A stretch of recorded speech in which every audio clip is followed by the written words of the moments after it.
So at the beginning of the pandemic, I decided to read this book called To Create. And I feel like it is so powerful. It reminds us of how transformational our gifts can be in creating for the kingdom. So I decided to do this book review in hopes that it will help another creator along the way.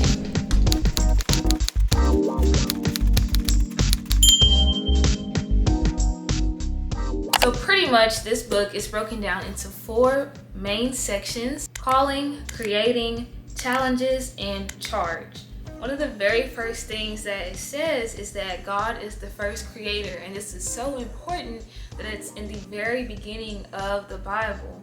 And that is, something when you think about it, like creation must be so valuable to the kingdom that that's the very first thing we learn about in the Bible. He highlights that Bezalel was an artist commissioned by God to build a tabernacle, and he was filled with the Spirit. God is the one who gives us that creativity and ingenuity, and that when he gives it to us, he knows that he can use that for a very specific purpose. He also points out that Jesus was a carpenter, and so back in the day, that would be the equivalent of a small business owner. And of course, it highlights how he wasn't born to priestly people, but he was born to someone who was just an everyday person, just like you and me. It just goes to show that God really can use anything, and that's why it's so important that we don't doubt the gifts that we feel like we have, because that could be the one thing that God is looking to use. This book also reminds us that equally as remarkable as what God did create is what he didn't create. He didn't create names for the different animals.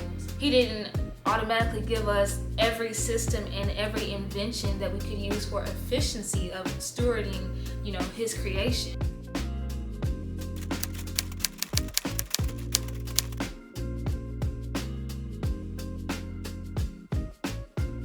God made us in his image, and then he rested. So we are his succession plan. We are his co-creators. That's such a huge honor to be given. An interesting statistic that he points out on page 38 is that the average American Christian spends 40% of their waking hours doing work that they see little to no eternal meaning in. And this is not to be confused with, people who just do not like to work, because there's different reasons for that. But one thing that we should know as Christians is that work is good according to the Bible.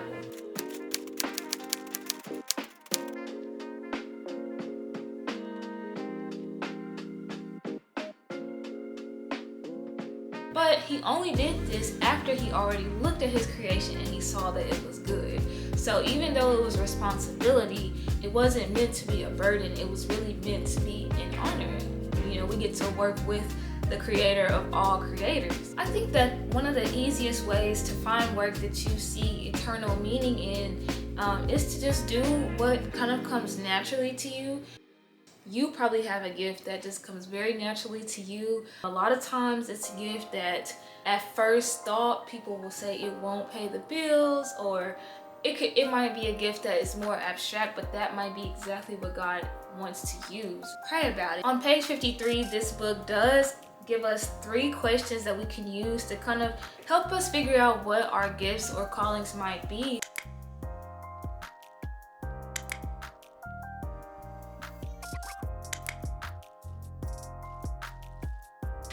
You will know that it's something that God has his hands on, if it's something that can positively impact other people, especially for his kingdom, because we are his hands and feet. That's another thing that I have already kind of seen in my own life after reading this book.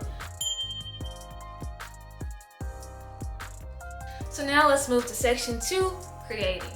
I love that he starts out with asking us, do we create for ourselves or for God's glory? And the great thing about a book is that nobody can really see you. So, you don't have to lie to yourself. You can just be real with yourself. And honestly, guys, for a long time, I was creating for myself. I had to be honest with myself and ask God to show me the areas that maybe I didn't even see, where I was being very self-centered and creating and using the gifts that he gave me. He gives this amazing example of this young woman named Hannah Brencher.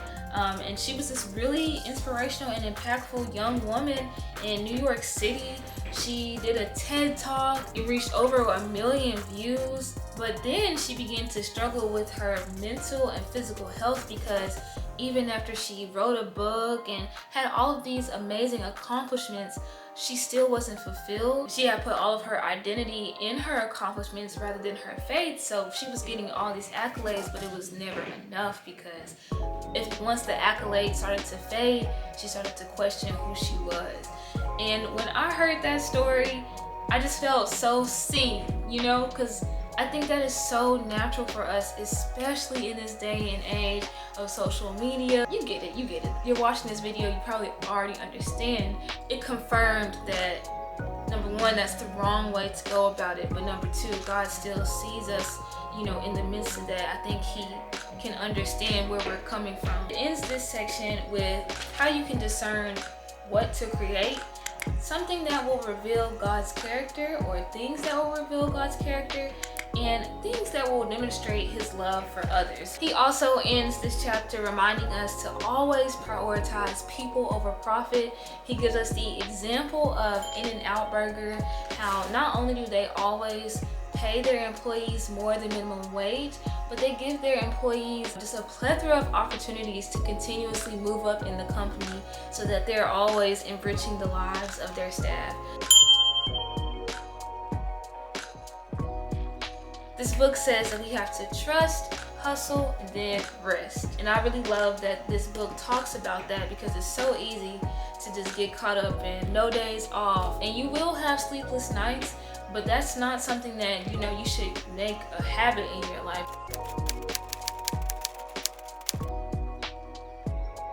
On page 131, he quotes Pastor Timothy Keller, and he says that we are also to think of Sabbath as an act of trust. To practice the Sabbath is a disciplined and faithful way to remember that you are not the one who keeps the world running.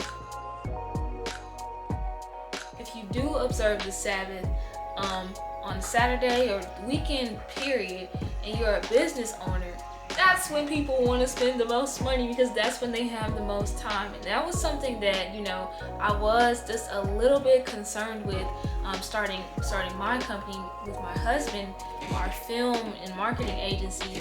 Especially like photography and things like that, people have the most time on the weekends, and that's when they want the work done. But just making sure that all of our clients and everybody who knows us knows that we do not work on Saturdays. I honestly feel like that's part of the reason that God has blessed us so much, because we just want to make it clear, like, we are honoring Him in everything that we do. And on page 139, for any Christian who is struggling or with any part of their business, he reminds us that because of the gospel, Christians can respond to adversity and failure with uncommon hope, transparency, and boldness to renew our minds.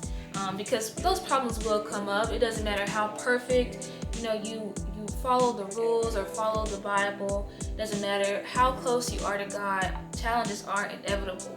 But because of our faith, we can keep going, because God is going to continue to renew our minds and keep giving us that hope. So stay encouraged, because the problems will come.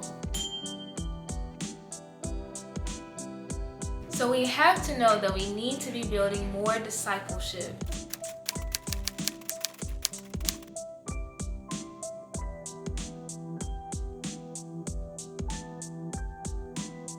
To the best of our ability, we do want to do this in our business or whatever talents that we are sharing with the world. We don't want to do it for the world, but if we want to do it in a way that can reach people and touch them, then we have to, become like them, or present it to them in a way that they can definitely receive it. This book reminds us that the purpose of profit is to be God's steward of wealth. On page 195, he says that if we are to reflect our Creator, we must look at profit through the lens of His generous character. I really appreciate how at the end he gives us two ways that we can use our wealth for good reasons, and that is to reinvest into our own business.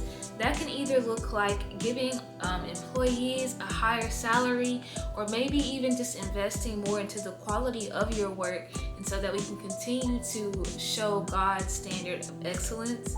And we can also invest in others who are called to create. Everything in this book that I remember is gonna stick with me for probably the rest of my life. And I'm thankful that I read this book right before I decided to just take entrepreneurship 100% seriously. I feel more confident knowing not only am I doing what God wants me to do and wanting me to share the gift that He's given me, but I feel confident now because I know the right ways to do it. Thank you so much for watching, family, and until next time, seek the kingdom and serve your community.